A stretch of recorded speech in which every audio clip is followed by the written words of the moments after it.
Gold trusted gold buyers తాకట్టులో ఉన్న బంగారాన్ని విడిపించి ఈ రోజు ఉన్న మార్కెట్ ధరకే కొనబడును. మరిన్ని వివరాలకు సంప్రదించండి 7771077720. నా పేరు లలిత. నేను ఎంజేపీ ఉయ్యాలవాడ స్కూల్ ప్రిన్సిపల్ మాట్లాడుతున్నాను. నిన్న నైట్ అంటే నిన్న ఆఫ్టర్నూన్ కొంచెం అంటే సరిగా తోడుకొని పెరుగు తినడం వల్ల పిల్లలకు ఇండైజెషన్ అయ్యింది. దానివల్ల కొంతమందికి వామిటింగ్స్ అయినాయి. మిగతా వాళ్ళు కొంచెం స్టమక్ పెయిన్తో బాధపడుతున్నారు.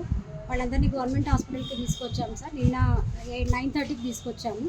నైట్ అంతా మేము మా స్టాఫ్ ఇక్కడే ఉన్నాము. 12 వరకు పిల్లలందరూ కూడా స్టేబుల్గా ఉన్నారు. తర్వాత అబ్జర్వేషన్లో ఉంచాము. అందరి శాంపిల్స్ కూడా తీసుకున్నారు. సో త్వరలో రిపోర్ట్స్ వస్తాయి కాబట్టి మేము డిశ్చార్జింగ్ కోసం వెయిట్ చేస్తున్నాం సార్. సో నేను చెప్పదలుచుకున్నది ఏంటిది అంటే ఇండైజెషన్ వల్ల జరిగింది కాబట్టి ఇది ఇక్కడ అంటే కుకింగ్ దగ్గర అయిన ప్రాబ్లం కాదు. కాబట్టి పిల్లలందరూ కూడా చాలా బాగున్నారు. అంటే అందరూ హెల్తీగా ఉన్నారు. త్వరలో డిశ్చార్జ్ కాబోతున్నారు. ఆ పాప నైట్ పెరుగుతున్న ఫుడ్ తిన్నదంట. అందుకు నైట్ 2 సార్లు వామిటింగ్ చేస్తున్నారని చెప్పేసి అందరితో పిల్లలతో పాటు ఆయన కూడా వామిటింగ్ చేస్తున్నది. హాస్పిటల్ తీసుకొచ్చేది.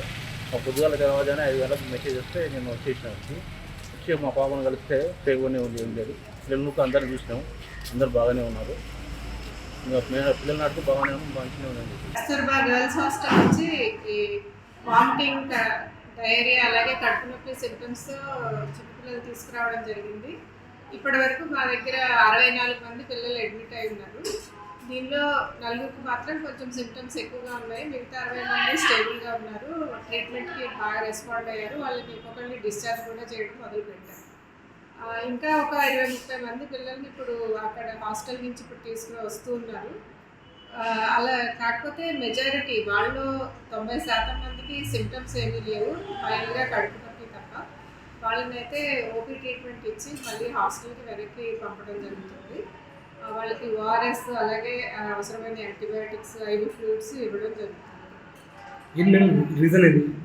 ఈ రీజన్ అనేది ఇన్వెస్టిగేట్ చేస్తే తెలుస్తుంది. ఈ ఫుడ్ పాయిజనింగ్, వాటర్ కంటామినేషన్ ఏమైంది అనేది వాళ్ళు చెప్పడం బట్టి భోజనం చేసిన తర్వాత వెంటనే ఈ సిమ్టమ్స్ స్టార్ట్ అయినాయి కాబట్టి ఆ ఫుడ్లో ఏదైనా కంటామినేషన్ జరిగిందా, యూజువల్గా ఏదైనా బ్యాక్టీరియల్ టాక్సిన్స్ ఫుడ్లో ఉంటే ఇలా వెంటనే సిమ్టమ్స్ అనేవి రావడం జరుగుతుంది. అది ఫుడ్ శాంపిల్స్ని టెస్ట్ చేస్తేనే ఇది ఫలానా రీజన్ అనేది తెలుస్తుంది. అంటే మనం దేని గురించి వచ్చింది అనేది చెప్పడం కష్టం. మార్నింగ్ ఇప్పుడు బ్రెడ్ మిల్క్ ఇవ్వడం ఇప్పుడు లేదు, రాత్రి నుంచే స్లోగా సింటమ్స్ ఉన్నాయి. ఇంకొకటి ఏంటంటే ఇంత ముందు అడ్మిట్ అయిన పిల్లలు చూసి కూడా పిల్లల పేరెంట్స్ భయపడి చెకప్కి తీసుకురావడం జరుగుతుంది. ఇప్పుడు వచ్చిన ఈ ఉదయం వచ్చిన పిల్లలకైతే సింటమ్స్ అనేవి ఎక్కువ లేవు. వాళ్ళు చెప్పడం ఏంటంటే పేరెంట్స్ రాత్రి అడ్మిట్ అయిన పిల్లలు చూసి ఆ పక్క రూమ్లో ఉన్న పిల్లలు కూడా భయపడి చెకప్ అంటూ హాస్పిటల్, అక్కడ మెడికల్ ఆఫీసర్ ఉన్నారు యాక్చువల్గా హాస్టల్లో. మెడికల్ ఆఫీసర్ చెక్ చేసి ఏది లేదని చెప్పినా కూడా వాళ్ళు కొంచెం ప్యానిక్ సిచ్యువేషన్లో ఈ హాస్పిటల్కి చెకప్కి రావడం జరిగింది.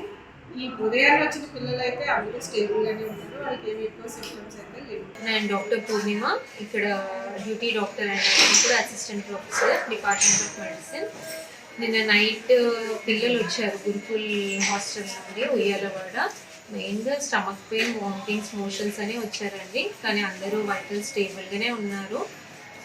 64 మెంబర్స్ అడ్మిట్ అయ్యారు. ఇప్పుడు క్రిటికల్గా ఎవరూ లేరు. అందరూ వైటల్ స్టేబుల్గానే ఉన్నాయి. అందరూ అబ్జర్వేషన్లోనే ఉన్నారు.